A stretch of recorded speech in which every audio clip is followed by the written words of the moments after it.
Yesus dalam Matius 23 tercatat dia mengkritisi, mencela, bahkan ada yang mengatakan dia mengutuk ahli-ahli agama.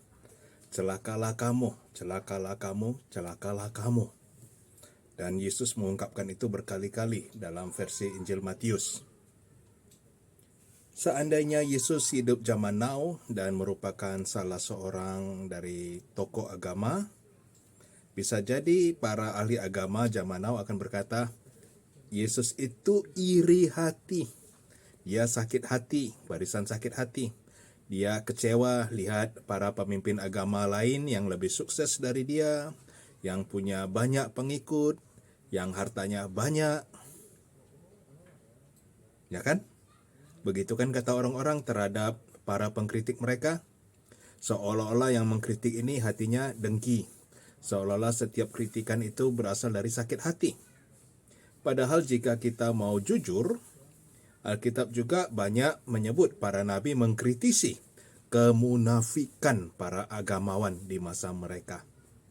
Barisan sakit hati, mungkin ya, bisa jadi Amos nggak dapat bagian, bisa jadi Nabi Yeremia nggak dikasih, nggak ditergi kata orang Medan gitu ya, nggak dilirik, nggak ditengok, diabaikan dalam pembagian jatah, makanya dia sakit hati dan vokal. Ya kalau begitu khotbahkan saja di gereja. Nabi-nabi zaman dahulu, termasuk Yohanes Pembaptis, termasuk Yesus Kristus, mereka mengkritik para pemimpin agamanya karena mereka sakit hati nggak dapat bagian. Kita jangan seperti Yesus Kristus, kita jangan seperti Yohanes Pembaptis, kita jangan jadi seperti Nabi Yeremia ataupun Amos, ya. Kita harus berpikiran positif, jangan negatif, karena Tuhan tidak suka orang negatif. Itu saja khotbahkan dari gereja. Tidak. Kenapa? Karena Alkitab mengatakan bahwa memang nabi-nabi ini mengkritik, memberikan respon negatif terhadap para pemimpin keagamaan di masa mereka. Katanya ikut Alkitab, katanya dengar firman Tuhan.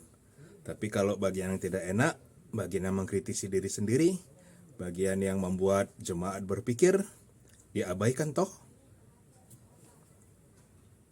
Yesus bersifat realistis. Saya tidak mengatakan Yesus itu berpikiran positif, saya juga tidak mengatakan Yesus itu berpikiran negatif. Yesus realistis. Sikap Yesus realistis. Dia mengkritisi apa yang perlu dikritisi, dia tidak usah berbasa-basi, sopan santun dengan orang-orang yang memang tidak punya etika, yang tidak punya niat baik. Langsung Yesus menelanjangi motif-motif mereka.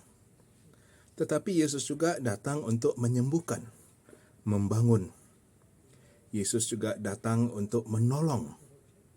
Dan ini aspek-aspek yang tidak dapat diabaikan dalam suara kenabian. Ketika Yesus mengkritisi para penipu berkedok agama, dia mengakui bahwa mereka memang punya otoritas mengajar.